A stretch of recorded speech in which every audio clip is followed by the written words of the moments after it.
بلی کے گلے میں گھنٹی۔ کسی شہر میں ایک بہت بڑی کریانے کی دکان تھی۔ دکان بہت اچھی چل رہی تھی، لیکن دکاندار کو صرف ایک مسئلہ درپیش تھا کہ وہاں چوہے بہت تھے۔ وہ دکان میں رکھے تھیلوں کو کتر جاتے تھے۔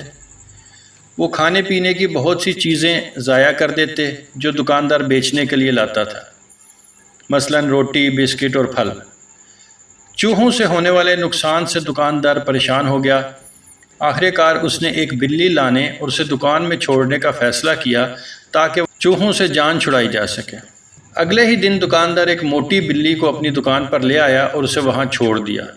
وہ بلی ہر وقت چوہوں کا پیچھا کرنے لگی۔ اسے چوہوں کا شکار کرنے اور انہیں اپنا نوالا بنانا بہت پسند تھا۔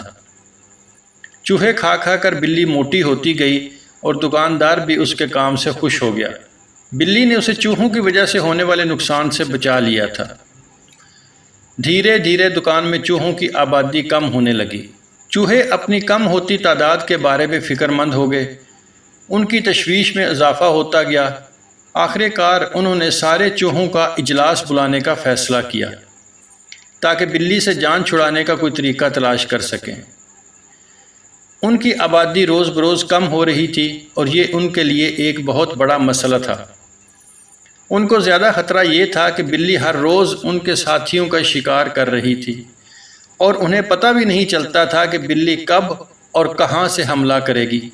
اچانک ایک چوہے کے ذہن میں ترکیب آئی کہ بلی کے گلے میں گھنٹی باندھ دی جائے۔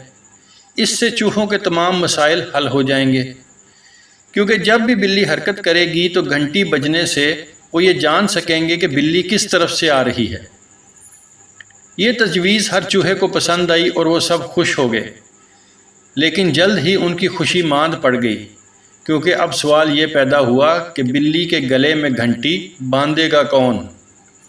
کیونکہ جو گھنٹی باندھنے جائے گا بلی کا شکار بن جائے گا۔ سب خاموش ہو گئے، اب کوئی نہیں بول رہا تھا۔ اچانک ایک چھوٹا سا چوہا آگے آیا اور گھنٹی بجانے کے منصوبے کو انجام دینے پر راضی ہو گیا۔ اس دوپہر ننھا چوہا گھنٹی لے کر بلی کے پاس پہنچا۔ جیسے ہی بلی نے چھوٹے چوہے کو دیکھا، اس کی رال ٹپکنے لگی۔ اپنے شکار کو دیکھ کر اس کے منہ میں پانی آ گیا۔ ابھی وہ چوہے کو مارنے ہی والی تھی کہ چوہا بلی سے درخواست کرنے لگا کہ پہلے میری بات سن لو۔ بلی رک گئی اور حیرت سے چوہے کی طرف دیکھنے لگی۔ موقع پا کر چوہے نے بلی کی خوبصورتی کی تعریف کرنا شروع کر دی۔ وہ بولا، میں نے اپنی زندگی میں تم سے زیادہ خوبصورت بلی نہیں دیکھی۔ بلی اپنی تعریف سن کر خوشی سے پھول گئی۔ چوہا پھر بولا، تم اگر میرے ہاتھ سے بنا ہار پہن لو تو تم دنیا کی سب سے زیادہ خوبصورت بلی نظر آؤ گی۔ اس کی بات سن کر خوشی میں بلی نے جلدی سے ہار پہن لیا اور خود کو آئینے میں دیکھ کر خوش ہونے لگی۔ یہ ہار دراصل وہ گھنٹی تھی جو چوہے اس کے گلے میں ڈالنا چاہتے تھے۔ ننھا چوہا وہاں سے چلا گیا۔ دوپہر میں جب بلی کو بھوک لگی تو وہ چوہوں کی تلاش میں نکلی، لیکن جیسے ہی وہ گھومنے لگی اس کے گلے میں گھنٹی بجنے لگی۔ گھنٹی کی آواز سن کر چوہے وہاں سے غائب ہو گئے۔ بلی انہیں تلاش ہی کرتی رہ گئی اور چوہے بچ گئے۔ بچوں، اس کہانی سے ہمیں یہ سبق ملتا ہے کہ زندگی کے مشکل ترین حالات کا سامنا کرنے کا حوصلہ رکھیں اور دوسروں کی زبان سے اپنی تعریف سن کر خوش نہیں ہونا چاہیے، اس میں نقصان ہوتا ہے۔ امید ہے یہ کہانی آپ کو پسند آئی ہوگی۔